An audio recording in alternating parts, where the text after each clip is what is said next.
ng Panginoon kanina, available ba tayo lagi sa Panginoon para buhusan tayo ng pagpapala? Amen. So, ngayon, ang aking katanungan ay, are you worrying of your finances?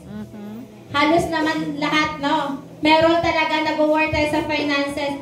Pero alam nyo ba, ang magandang balita na ang Panginoon tumutugon lahat ng pangangailangan natin? Amen. Yes, Lord. So, let me read Matthew 14:19-21.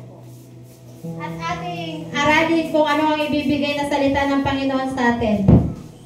Sabi sa Matthew 14:19-21, and he commanded the multitude to sit down on the grass, and took the 5 loaves and the 2 fish, and looking up to heaven, he blessed and brake and gave the loaves to his disciple, and the disciple to the multitude, and they did all eat, and we were filled, and they looked up of the fragment that remained 12 basketfuls.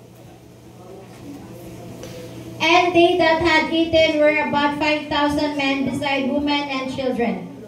So lahat tayo may mga pangangailangan. Nakita ko dito sa salita ng Panginoon 4 na kategorya. Follow, surrender, pray, and ask, blessing. Yun yung binigay sa akin na salita ng Panginoon. At ngayon ko lang dito nakita na most of all, lagi natin itong naririnig na parabola sa Bible. Pero ngayon ko lang siya nakakaunting verse, kakaunting salita, pero ang dami palang nais ipakahulugan ng Panginoon dito. Sabi sa 19, dito ko nakita kung paano i-bless ng Panginoon para ang mga tao, para sumunod. Sabi niya sa 19, and he commanded the multitude to sit down on the grass. Inutusan niya. At sumunod naman ang mga tao. Umupo ang 5,000. Tama po ba? Umupo sila. So sa buhay natin, tinuturuan lang tayo ng Panginoon na sumunod sa Kanya. Kasi kung susunod tayo sa Panginoon, ang Panginoon ay nandyan para magbuhos ng blessing. Amen. Amen. Tulad na nga kaganina ng preaching ni Pastora. And sabi dito sa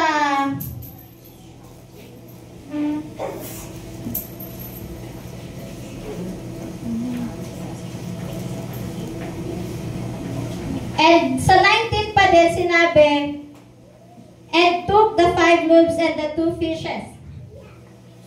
Kinuha ng Panginoon ang 5 loaves and 2 fishes.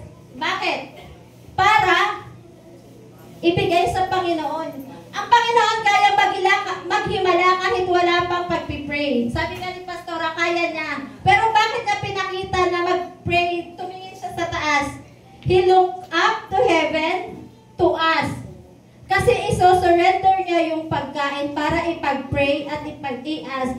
Bakit yung ginawa ng Panginoon? Sa palagay ko, para ipakita sa mga disipulo niya na lagi tayong mag-surrender, mag-ask at mag-pray sa Panginoon. Amen. Kasi kung ang Panginoon nang maghihimala siya eh. Kasi meron nga silang direct connection ng God the Father.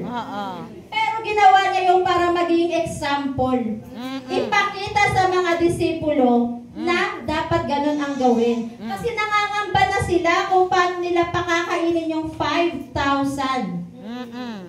Pero ipinakita ng Panginoon, you need to surrender to God and to pray and to ask kung ano ang mga pangangailangan mo. Diba? Ang dali pero kailangan natin mag-follow sa Panginoon. Mahirap siya. Mahirap na madali, na magulo. So, kailangan lang talaga natin ng guidance ng Panginoon kasi sabi nga literal na magulo kapag hindi ka nagsosurrender sa Panginoon.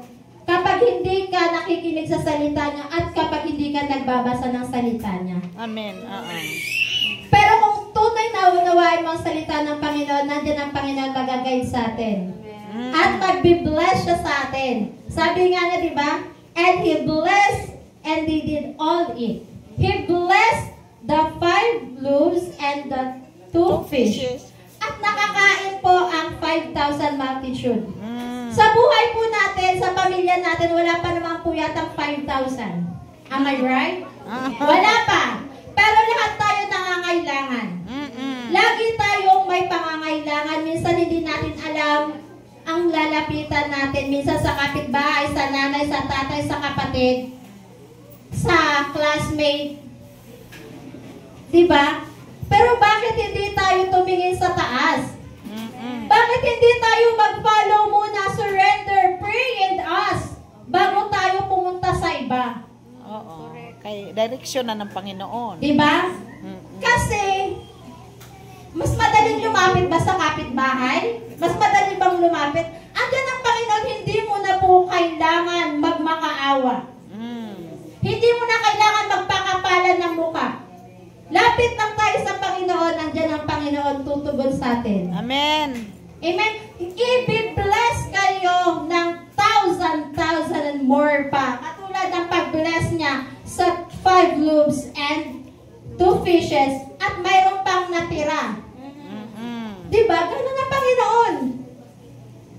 Kung ano yung hiningi mo, mas sinasobrang pa ng Panginoon. Katulad ng ginawa niya.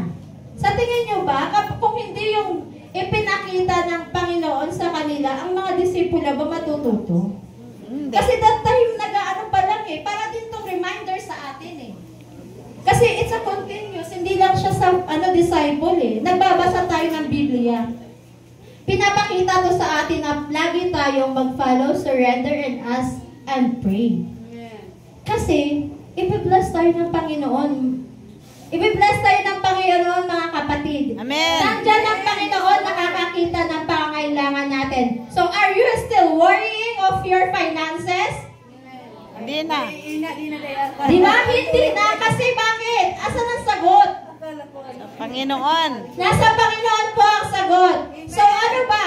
Ang pagtatides and offering, isa po ba siya sa pagpa-follow sa commandment ng Panginoon? So, don't worry your finances. Don't worry your study. Don't worry for anything because God is there for you. Amen? So, ibibigay ko sa mag-special number para sa youth.